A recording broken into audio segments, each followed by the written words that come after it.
반갑습니다, 친구들. 이번 시간에는 꽃들에게 희망을 이라는 작품을 보고 와서 같이 생각을 해보고, 그리고 여러분들의 삶에 힘을 주는 사람을 대해 소개를 해보도록 하겠습니다. 자, 혹시 이 앞장에 있는 이 그림 기억나나요? 네, 이 그림은 꽃들에게 희망을 이라는 그 작품에 나온 그림입니다. 꽃들에게 희망을 영상을 보고 와서 여기에 있는 질문에 같이 대답해 보도록 하겠습니다. 아주 옛날 작은 호랑 애벌레 한 마리가 있었습니다. 자기가 태어난 곳인 나뭇잎을 먹으며 호랑 애벌레는 무럭무럭 자랐습니다. 그러던 어느 날 호랑 애벌레는 먹는 일을 멈추고 생각했습니다. 그저 먹고 자라는 것만이 삶의 전부는 아닐 거야.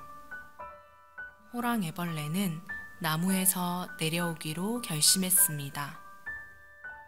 풀과 흙, 작은 곤충들, 자기처럼 기어다니는 애벌레들을 보며 호랑 애벌레는 유난히 가슴이 설레었습니다. 하루는 무척 바삐 기어가고 있는 애벌레 떼를 보았습니다. 어디로 가는 거지? 자연스레 무리를 따라간 호랑 애벌레는 그 기둥이 애벌레 기둥인 것을 알게 되었습니다.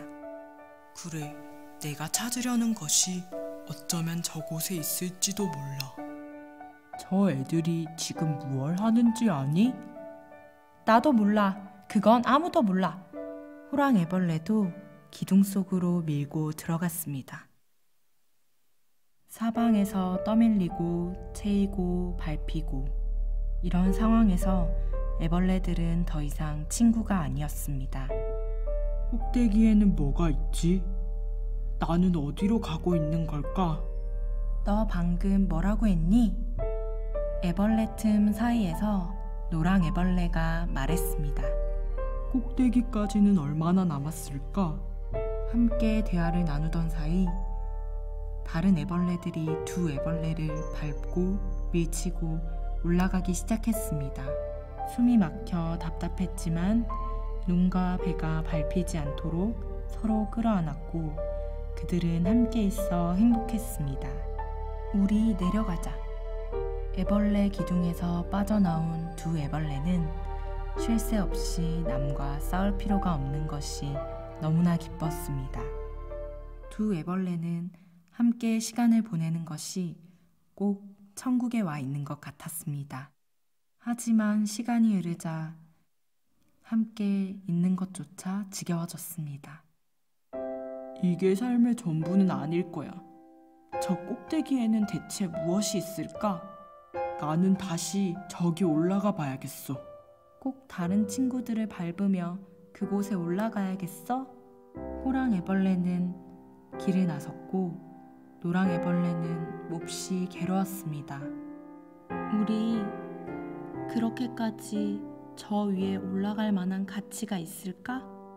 말 없이 그렇게 길을 가다 둘은 애벌레 한 마리가 나뭇가지에 거꾸로 매달려 있는 것을 보고 깜짝 놀랐습니다.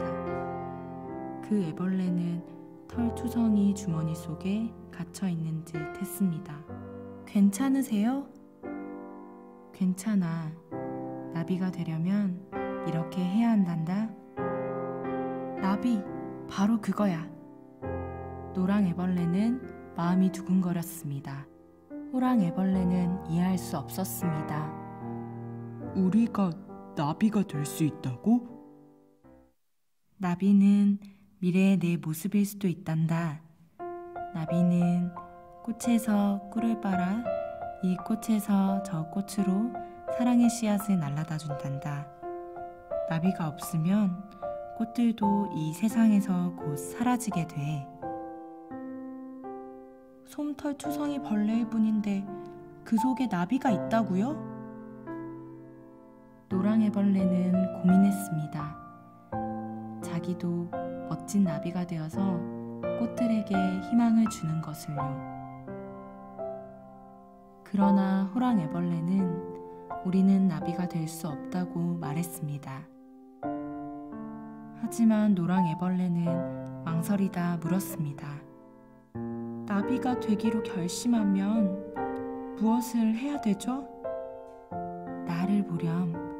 나는 지금 고치를 만들고 있단다.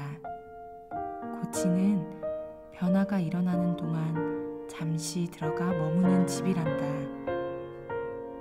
고치 밖에서는 아무 일도 없는 것처럼 보일지 모르지만 나비는 이미 만들어지고 있어. 다만 시간이 걸릴 뿐이야. 용기를 얻은 노랑 애벌레는 고치를 만들기 위해 나뭇가지에 오르기 시작했습니다.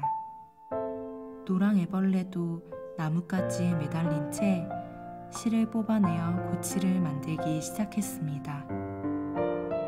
어머, 나도 이런 일을 할 수 있다니. 이건 내가 제대로 하고 있다는 증거야.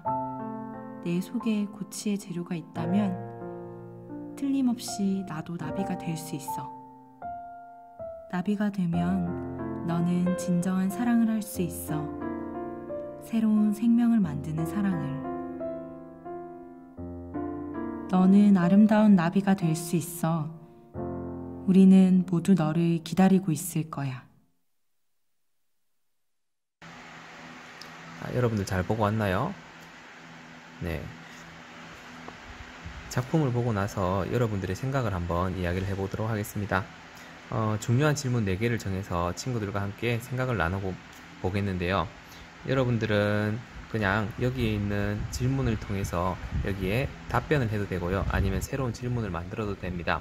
예를 들면 선생님은 주인공이 처한 어려움은 무엇이었고 이를 어떻게 극복했나요? 라는 저 질문에 대해서 한번 답변을 해보고 싶은데요. 자, 주인공은 어떤 어려움이 있었나요? 네. 삶의 목표를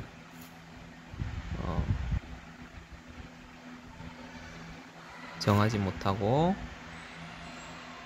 방황하는 어려움이 있었죠.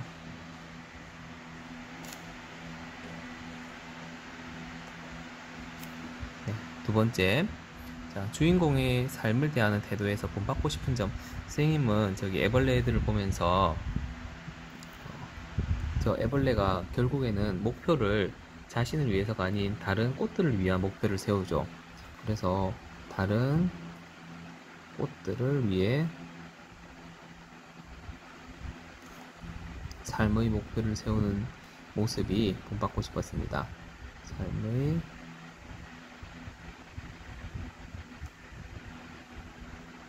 세우는 모습을 본받고 싶다.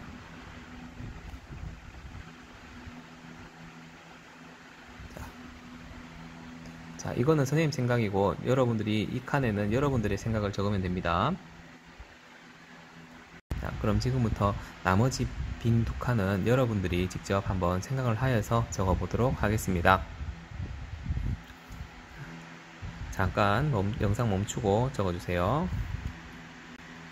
자, 다음입니다. 여러분들이 평상시에 뭐 영화나 책이나 다양한 작품들을 보았을 겁니다. 그럼 그 중에서 여러분들이 기억하고 싶었던 문구가 있으면 적어주도록 하겠습니다. 영화, 책, 뭐든 다 상관없습니다. 선생님 같은 경우에는 해민스님의 멈추면 비로소 보이는 것들이라는 책이 있었는데요. 멈추면 비로소 보이는 것. 자, 여기에 이런 말이 있었어요. 자, 나를 더욱 사랑하라. 자, 그러면 세상이 나를 사랑해 줄 것이다. 아이고, 글자가 이상하네요. 라는 이 말이 참 기억에 남습니다. 여러분들은 어떤 말이 여러분들 마음에 담고 싶은 말인지 한번 적어보도록 할게요. 그동안 보았던 영화, 책들을 떠올리면서 이 말들은 참 좋았다 하는 게 있으면 검색을 해보거나 아니면은 지금 찾아서 적어보도록 하겠습니다. 지금부터 여러분들에게 힘을 주는 사람을 소개를 해볼 건데요. 여러분들은 여러분들이 떠올렸을 때 힘을 주는 사람이 있나요? 네, 선생님은 있는 것 같아요. 자, 그 사람을 떠올리면서 한번 적어보도록 할 건데, 먼저 영상 하나 보고 와서 활동을 시작해 보도록 하겠습니다. 저는 고등학교를 재수했어요. 굉장히 만나기 힘든 그런 스펙을 제가 가지고 있죠. 중학교 1학년 때는 공부를 좀 잘했어요. 그런데 중학교 2학년이 되면서 저희 아버지 사업이 급격히 기울면서 부모님께서 돈 때문에 싸우는 일이 굉장히 많아지더라고요. 그래서 부모님이 싸우는 날마다 밤새 두려움에 떨면서 잠을 자지 못했어요. 근육량이 줄어들고 굉장히 자주 넘어졌어요. 의사 선생님께서 악성 그레이브스 병이라고 발음하셨던 그 입모양이 아직도 기억이 나요. 학교 생활이 너무 힘들었어요. 그리고 세상에서 내가 제일 불행한 것 같고 매일 밤마다 싸우는 부모님을 보면서 제가 세상의 고통을 다 짊어졌다고 생각했어요. 그래서 학교에서 맨날 엎드려서 자고 어떻게 하면 죽을 수 있을까? 세상은 불행한 거야. 그렇게 힘든 청소년기를 계속 보내야 했습니다. 근데 저희 담임 선생님께서 늘 엎드려서 자고 성적이 급추락하는 저를 굉장히 이해 못해 하셨어요. 그래서 그 선생님께서 넌 성적이 나쁘니까 실업계 고등학교에 원서를 써야 한다는 거예요. 아, 나는 교수도 되고 싶고 작가도 되고 싶은데 내가 인문계 고등학교를 가고 그리고 지방대라도 나와야 작가 프로필 쓸 때 조금 믿음이 가지 않을까라는 생각이 들더라고요. 솔직하게 중3 담임 선생님한테 말씀을 드렸더니 역시 너는 미친년이라고 하더라고요. 떨어질 거라고. 그 선생님의 예언대로 떨어지고 말았어요. 그래서 1년이라는 시간 동안 저는 고등학교 재수를 하게 됩니다. 저는 그런 고통을 이겨내고 세상에 희망이 되는 사람들의 이야기에 굉장히 관심이 많습니다. 그래서 마침내 꿈을 이룬 어른들을 만나서 일간지에 인터뷰를 게재하는 일을 3년 가까이 했어요. 제가 소년원 아이들한테 마음을 치유하는 수업을 계속하고 있는데요. 작년에 새로운 아이들이 대거 많이 들어온 날이었어요. 그래서 제가 아이들한테 말했어요. 여러분과 제가 공통점이 있어요. 이랬더니 씨발 무슨 공통점이야. 재수없어 막 애들이 이래요. 그래서 여러분, 저도 16살의 여러분들처럼 학교에 다니지 못했어요. 그래서 교복 입고 다니는 아이들이 제일 부럽더라고요. 그랬더니 애들이 갑자기 저에게 주목하기 시작하는 거예요. 사실 고등학교 떨어져서 재수했던 그게 저한테는 굉장히 상처였어요. 이랬더니 한 애가 정말 짜증나 눈물 난다 좀 불쌍하다 이러면서 하는 얘기가 와 대박이다. 우리는 고등학교 떨어진 애는 아무도 없는데 이러면서 갑자기 어깨에 힘이 들어가는 거예요. 그래서 제가 그래요 여러분, 어떻게 보면 여러분들이 16살 박상미보다 지금 훨씬 조건이 좋은 거예요. 여러분들이 25년 후에 최소한 박상미 정도 못 되겠어요? 그랬더니 아이들 전원이 할 수 있겠다는 거예요. 그날 저는 깨달았어요. 정말 죽고 싶었고 너무나 부끄러워서 누군가에게 말해보지 못했던 저의 가장 부끄러운 과거가 누군가에겐 뜨거운 희망이 될 수도 있다는 걸 보면서 앞으로는 내 얘기를 조금씩 해봐야겠다는 생각을 했어요. 그리고 얼마 전에는 제가 졸업한 중학교에서 저한테 연락이 온 거예요. 명사 초청 특강인데 와서 강연을 해달라고. 그때 제가 한 가지가 떠올랐습니다. 저희 중학교 2학년 때 담임 선생님은 저에게 늘 관심을 보여주면서 상미야 왜 그래 상담하자라고 했지만 제가 늘 뿌리쳤었거든요. 지구과학 선생님이었는데 수학여행 때 정이품송 나무 아래에 저를 데리고 가셔서 상미야 마음이 아파? 그런데 저 하늘의 별을 봐. 별은 멀리 있지만 항상 저 자리에서 반짝이고 있어. 너에게도 있는 그 꿈을 아무리 멀리 있더라도 절대로 포기하지 말고 찾아가 라고 해주셨던 중2 때 담임이 있었거든요. 잊고 살았어요. 우리는 긍정적인 감정보다 부정적인 감정을 1.4배 강하게 받아들입니다. 그리고 좋은 기억보다 나쁜 기억을 3배 이상 오래 기억한대요. 저는 그렇게 좋은 선생님들의 말씀은 빨리 잊어버리고 나에게 상처 줬던 사람들의 말만 가슴 깊이 새기고 너무 오랜 시간 힘들게 살아왔더라고요. 오늘 청소년들 많이 와 있는데요. 이 중에 성적 때문에 괴로운 사람 있나요? 그리고 부모님이 밤마다 싸워서 우리 집이 불행해서 괴로운 사람 있나요? 괜찮아요. 가정 환경 때문에 내가 불행하다고 느끼는 건 여러분의 잘못이 아니에요. 그리고 좋은 어른이 손을 잡아줄 땐 반드시 그 손을 잡아요. 그리고 그 손을 놓지 말아요. 지금 여러분들의 모습을 가지고 좌절하고 내 꿈을 폄하하지 마십시오.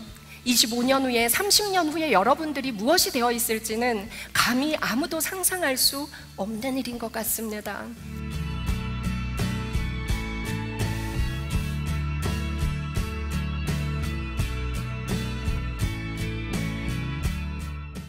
네, 영상 잘 보고 왔나요? 자, 그러면 내게 힘을 주는 누군가를 소개해 줄 건데, 누가 있을까요? 어머니가 있을 수도 있겠고, 아니면 친구, 아니면 선생님, 아니면 꼭 내가 알지 못하더라도 여러분들이 좋아하는 연예인도 괜찮습니다. 그리고 꼭 사람이 아니어도 괜찮겠죠. 나에게 힘을 주는 애완동물도 있을 수 있겠고요. 자, 이 중에서 여러분들이 한 명 혹은 무언가를 선택을 해가지고 한번 소개를 해주도록 하겠습니다. 자, 오늘 활동은 여기까지고요.